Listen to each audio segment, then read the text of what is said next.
Hey there, fight friends. We have a very special treat today. We are joined by the big man from Unified MMA himself, the best hair in combat sports, Sunny Sareen. Welcome. How you doing, Andy? I'm doing fantastic. I really appreciate you taking the time to speak with me. I know you just flew in from Dubai a couple days ago. So there's a few things. I'll give you the agenda, what we'll talk about. We'll talk about the Unified Plus platform that you've created. I'd like to talk about the Unified 66 card this weekend. And I'd also like to talk about the Dubai Fight League, if that's all right with you. Absolutely. Absolutely. Okay, so the first time I heard about Unified Plus was about a year ago, I'd say. You and I had a conversation. I didn't know it was called Unified Plus at the time, but you'd mentioned to me about some of the things you were dissatisfied with UFC Fight Pass, and it caused quite a bit of a stir in the Canadian MMA community a couple months ago when one of the Unifieds, probably the last one, wasn't on Fight Pass, and people were questioning what happened. So would you mind just elaborating and talking about how Unified Plus came to be and why you made that decision? First of all, our relationship with Fight Pass, we've been with them for 7 years. We appreciate everything they've done for us, and near the last year or two, we've kind of just wanted to do more events, go into different markets, and you're restricted only how many your shows you can do per year. And I think the Canadian market right now is ready for a mass amount of shows, 10, 12. We were only obligated to do 4 shows. So if we tried to do more shows, we were obligated to put them on Fight Pass. And it just became a little bit of a difficult situation for us as we're trying to grow. And when we had a limit to that. So for us, we thought it's kind of time to kind of focus on our own back end. And we were looking at different routes, maybe hitting up a different content supplier or maybe doing a variation of 2 different content structures. But ultimately, after talking within the team, we figured Unified fans love us, so we think maybe it's time to have our own platform. And that's guys when we started doing some research and we kind of came up with Unified Plus. Other than the limited amount of shows that you were allowed to put on Fight Pass yearly, what other restrictions were there? I know it was pretty cost prohibitive too, just to have the event. There's a lot of things when you're doing Fight Pass. Obviously, they want production level high. Like they taught us quite a bit. Prior to going on to Fight Pass, our shows were a little bit more limited. We didn't have scripts. We didn't really understand how to put a show on TV. Through our relationship with them, they taught us quite a bit, so we appreciate that. But you have to do big shows, and you can only go into we couldn't go into Vancouver, we couldn't go into obviously Quebec, we can't go into areas that other Fight Pass shows are on. And then we also wanted to branch outside of Canada, and there was obviously a bunch of promotions around the world where we couldn't go into if we were on Fight Pass. So for us, ultimately, we figured as Unified wants to grow, as we want to grow outside of Alberta, outside of Ontario, and outside of Canada, we needed to kind of come up with our own concept.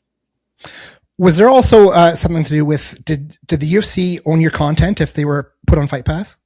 They did, yeah. They exclusively had everything for us. And if we did 4 shows, if we did 8 shows or 10 shows, you only were able to get paid for so many shows. For us, it was difficult to do that because at some point we were just doing shows and we weren't even getting paid for them. So it was hard for us. Wow. Like imagine doing a show and these shows are hundreds of thousands of dollars and for a regional level, that's pretty big. So for us, that's difficult to host these big shows and then not have a provider to put them on. So we'd have to provide them to Fight Pass. So for us, when we're trying to grow, it was very, very difficult for us. Would you mind talking about the price structure for Unified Plus and how that's going to work for consumers? Yeah, so obviously we were doing 4 to 6 shows when we were with UFC Fight Pass. Now we're looking to do 10 plus. It's going to be right now we have a bundle on $4.99 a month. You get all 10 shows throughout the year. You get all the replays. The fighters are going to have affiliation codes, so that's actually going to help them grow. So when you join, fighters are all going to have their links. So when you join to watch them compete, they'll get a commission off that as well, which will help them in their training and their structure as they're preparing for the fight. And yeah, it's about 50, and we also have an option to do $50. So $50 to do 10 unified shows throughout the entire year, and that's available on iOS. It's available on Android, on everything, on every platform. And you're available 24/7. That's kind of the concept that came up with it. Yeah, that's actually pretty reasonable. So even if you paid not the $50 annually, but the $5 a month, that's $60 a year. To me, that's really reasonable. And I mentioned we're going to talk later on about the Dubai Fight League. Will Dubai Fight League also be on Unified Plus? It will be, yeah. So whatever we do, branching out within the Unified concept of the sister companies, will be on Unified Plus. Do you have any current plans to expand outside your current your cities that you perform in? I know you have chosen Edmonton, Calgary, and Toronto so far. How about elsewhere in Canada? We're looking at Quebec. You can prepare for some announcements there. We'll go back to Ottawa. We're in Calgary right now, which I think is a great market. Hands down, we've been doing shows in Toronto. People don't really understand, like before us coming into Toronto, how many shows were in Toronto that kind of came in, failed, because it's so expensive to host shows there. People Sure. really don't understand how difficult it is. And I've heard, I think even from someone from the UFC said, if you can host shows in Toronto, you can host shows anywhere in the world because you're dealing with one of the most difficult markets in the world. There's something happening every weekend, every night. So for us to compete there, and then I think we're ready to branch out into different markets. But the places you can expect us to see for sure are Ottawa, which we'll return to, and Mhm. Quebec, which we're working on right now. Notwithstanding the plethora of entertainment that's available in Toronto, I know that dealing with the Ontario Athletic Commission, it was quite expensive too. There's a lot of pay requirements for the company. Was that a consideration when you put a show in Toronto as opposed to elsewhere? Yeah, Toronto's the most expensive market in the country. It's one of the most expensive markets in the world. When I talk to some of my colleagues in the States hosting events, their commission costs are like, let's just go on a Canadian price, maybe 10K. If I do a show in Ottawa, it's like with hotels, travel time, you're looking $30,000, $40,000 just for just the Mm-hmm. commission. That's before anything. So to host these shows, you better be prepared to be able to prepare for these expensive costs and to host shows in Ottawa and flying all the guys in. And you got some high level competitors are going to be for looking for some high level competition. Yeah, and it's tough. It is quite expensive too, in so many ways. I mean, even you take a look at just the fight card and the fighter purses and things like that. So it used to be not necessarily with Unified, but it has happened to you where you have this great fight card built up with a whole bunch of fights on it. But come fight night, there's like 5 or 6 fights on it. I've been to one event, there was 2 fights on it because it just all the fights fell through. I mean, it's so expensive just setting it up and preparing that it's just not worth it for most people, I think. I agree. I think if Unified stops doing shows in Toronto, you might get people coming in and trying it. But you got to look at it on a regional level to drop 200K on a show and then try to collect. Like it's difficult, man. Like our first 2 shows that we did in Toronto, which we did Niagara was the second one, and the first one in Mississauga. We lost over 100 grand. So we have to come in, kind of learn the market, figure out what's happening with the fighters, with all the businesses, with the fans, and trying to create that. So when you prepare to go in these new markets, you better be able to prepare to make some big investments. And for us, that's time, effort, and monetary structure too. But now we're in Toronto. We love our market there. We love the fan base that we've grown, but it's a hands down one of the most difficult, most expensive markets in the world. And I keep saying that, but one of the other things that's difficult is for fighters. They need CT scans, MRIs. Like the medical thing Mhm. is very like structured, hard, difficult for these guys to put together. But we get it done. I honestly think Luke and everybody working on the Ontario Athletic Commission, they're great. There's a lot of bylaws you have to get by to get these events Sure. going. Like Yeah. it's out of their hands. It's the bylaws. As long as you and our team is strong, Alan and Alex, like and everybody we have it in the back end, Ricky. These guys are working tirelessly to get these guys medicals together. But man, babysitting fighters and making sure these guys get everything done so they can compete on fight night is difficult. That's another job. Just putting the whole event together and then having to make sure all the fighters are prepared as well is quite difficult. Yeah, there's a lot of hand holding. I'm so surprised that still so many fighters seem to be caught by surprise by certain things like needing a visa to go down to the United States. Like they show up at the border guard says, "Hey, what are you doing?" "Oh, I'm going to fight." "Well, you can't fight. Where's your visa?" And they go, "Oh, I didn't know I did." Well, come on, let's figure this out. And same things like medicals. So many times you hear that like a last minute fight has been canceled because so and so didn't have an MRI or didn't get his blood work. I mean, it's got to be exhausting. It's exhausting as a fan and a journalist following it. It's got to be just devastating for you if a fight that you're planning for can't happen because of something stupid. Yeah, man. We've lost so many fights even after guys are weighing in. So you can never be prepared as much as you Mm-hmm. can. But we give these guys deadlines to get their medicals in. But there's always something happening. This week we lost 2 fights. Tom was supposed to fight Michael Hill, and Michael Hill dropped out on the week of the fight. And Yep. I hope he's doing all right. I don't know what's going on with these guys. Obviously, they're competing at the highest level as well, but we're trying to do as much as we can to get these guys prepared. But there's daily contact. Like there's a lot of fighters that are well prepared. They hand in their medicals. They show up on weight. But then there's a lot of guys you got to make sure that you give them that extra time and make sure you put in a lot of extra effort to make sure they're come ready on fight night. Yeah. There's at least 3 fights I know that were canceled that I was looking forward to. The Liam McFadden fight I was looking forward Yeah. to. The Michael Hill, Tom Theocaris, and of course I think Matthew Langley and Fawaz Oyemi is now off too as well, isn't it? Correct. I think that one dropped off a little bit ago. Mike dropped out just yesterday, and then Yeah. Liam's opponent dropped out about a week ago. And I think that's why Alex sometimes books 15, 16 fights, and I'm like, man, this is going to take us forever to get through. And he's always like, look, it's Toronto. This is the most difficult medical Yeah. structure. Like you better be prepared. Like and now we're down to 8 or 9 fights, and you got to give him credit for that because he kind of sees that in advance.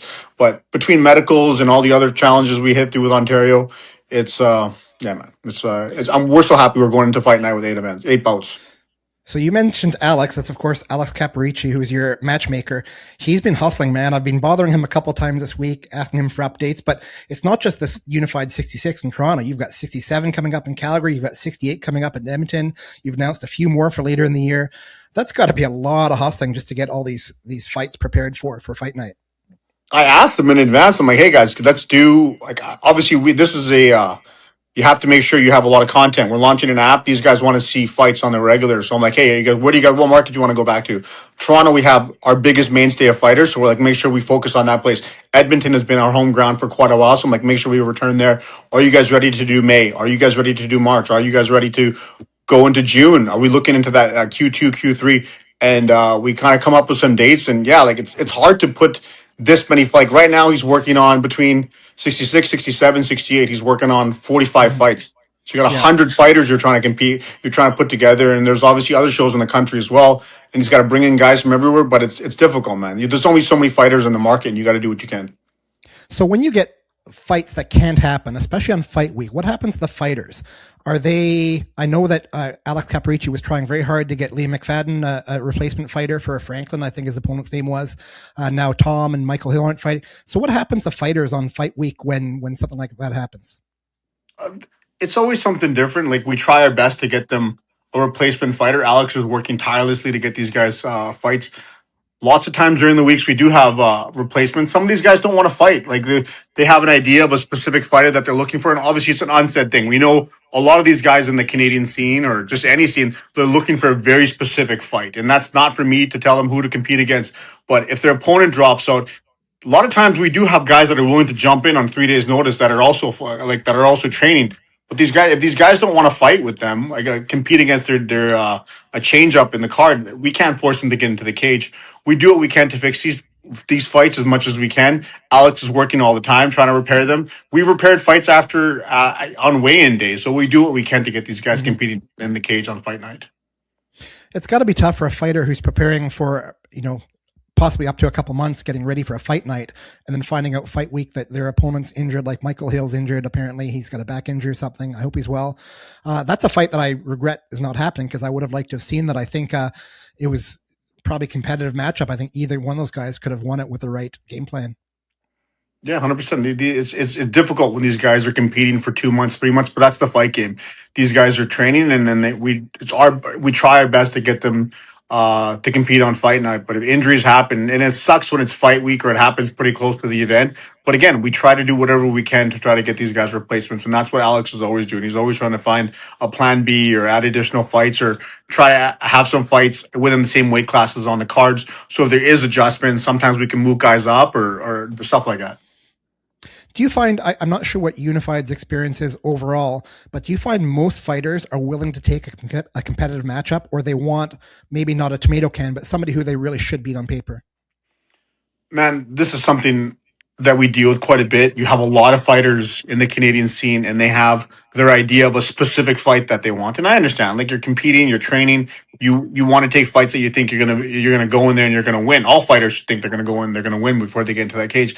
But then there's a lot of guys that are just looking for lopsided fights, and nobody wants to see that shit. I don't want to see that shit. The promotion, the fans, nobody. And I think these fighters know, like, there's specific fighters that are saying, okay, I want to fight this guy only. And the guy's on, like, you got a guy that's on a 3 fight win streak and he's looking to fight a guy on a 5 fight skid, or he's 1-6 in his last fights.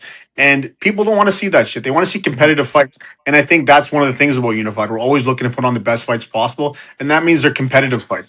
Nobody wants to see there's some guy go in there and just knock the shit out of somebody that they know is not prepared or not ready to compete against, then jump on the cage and act like you just won. Oh, but these need to be competitive fights. They need to be equally matched, and I think that's something Alex works on to the best of his ability. But again, man, you got to work with the fighters too, and making sure that they're they're ready to go for an equally matched fight, and that's what people want to see. That's the type of fights people want to see. Yeah, I agree completely. I think if you take a look at the micro level, uh, theoretically, a fighter can have a whole career fighting, beating up guys that he should be able to beat. But if you look at the bigger picture, that doesn't help the fighter in a couple of different aspects. Number one, you don't get better by beating somebody up all the time. That's why people in highly competitive gyms, they do well because they get pushed by other high level fighters, right? So they get better. You're not going to get better if you're the best guy in the room all the time. And secondly, if ultimately you do get to somewhere like the UFC, which everyone wants to go, they're not going to bring in somebody who's beat up tomato cans the whole time. They want to see somebody who's got some wins over some high level opponents.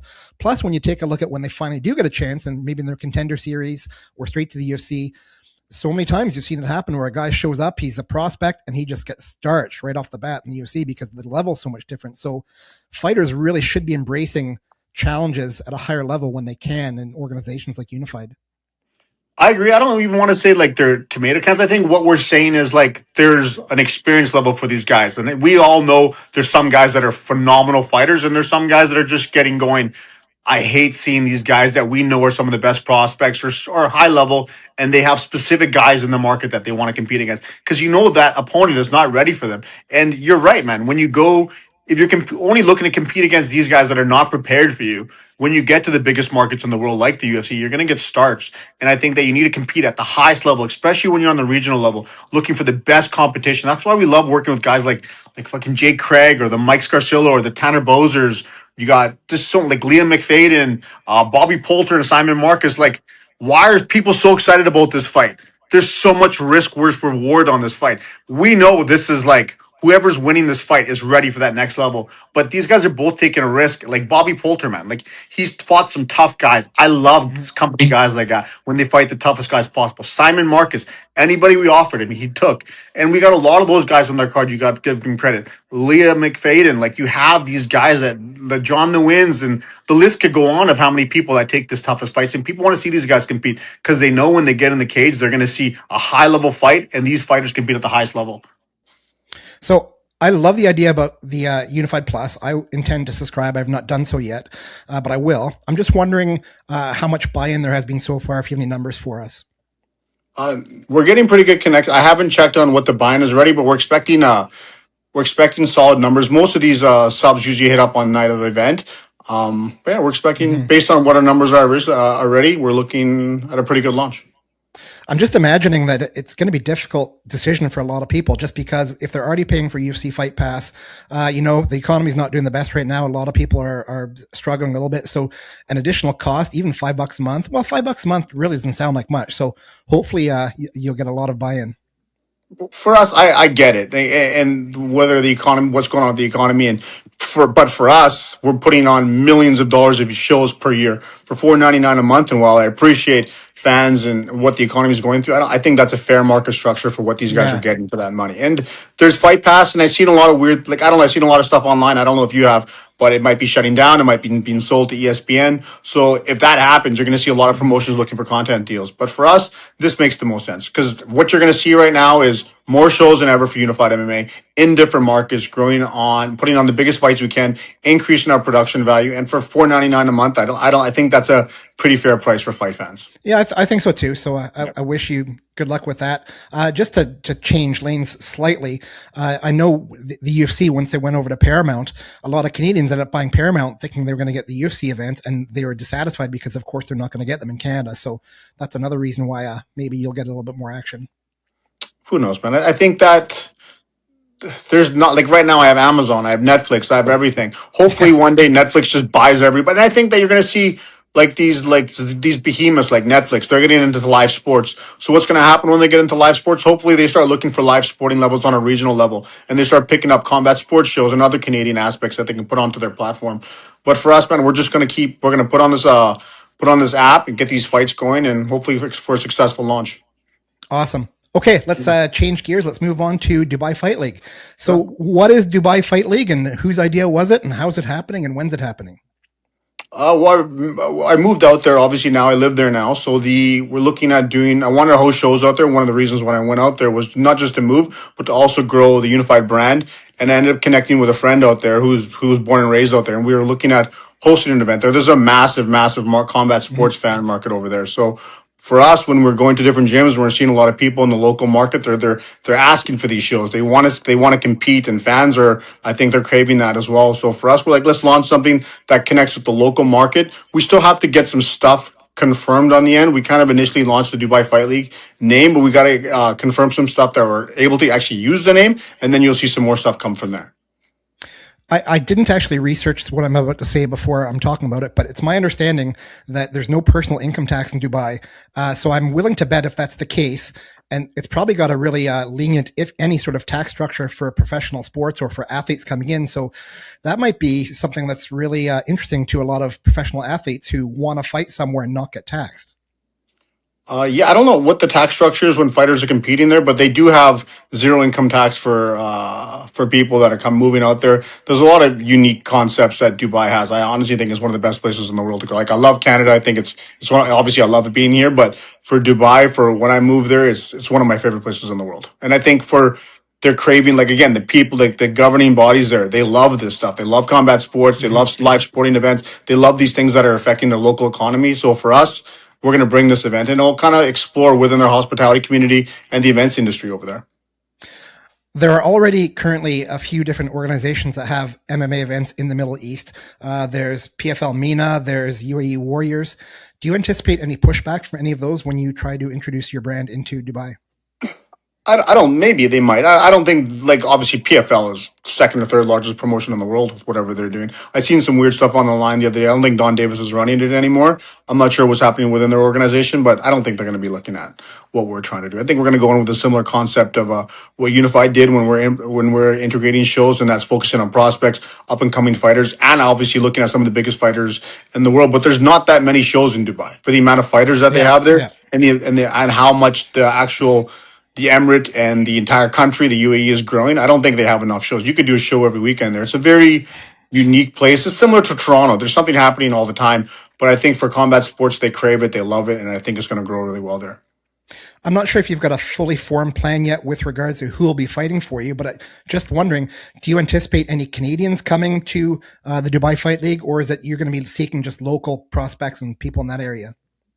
It'll be a mix of everything. We'll focus on some. Like, we've been in Canada for 15 plus years now. There's going to be we had a bunch of guys saying, "Hey, we want to fight. We want to fight." These guys want to compete there. Probably get a trip there, bring their team and the coaches out there. So we'll bring some Canadians out there, especially some of the guys that have been with Unified for a little while. We already got some names in mind, and then we'll do a local focus.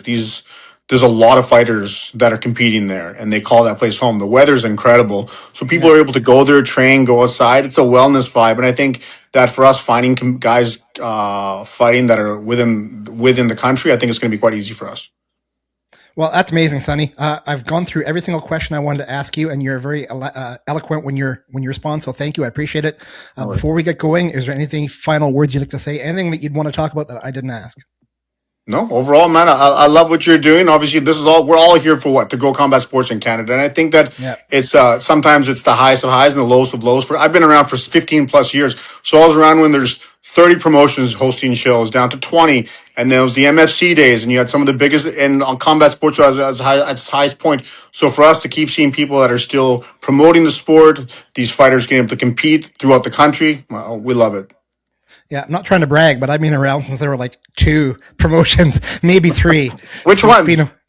That would have been Maximum Fighting Championship Edmonton. BFL was around, and I'm going to say that was Rumble in the Cage. Probably Rumble in the Cage is the longest running promotion in Canada. I hear these guys both say it. It's either Rumble in the Cage or Maximum Fight. I still talk to Mark Pavlich, so here and there he always brings up he was the first show, and I know Lee's been around for quite a while. But overall, man, it's crazy to see how far the sport has come, and there's still a bunch of promotions going, and I think they're doing great things for the sport in the country.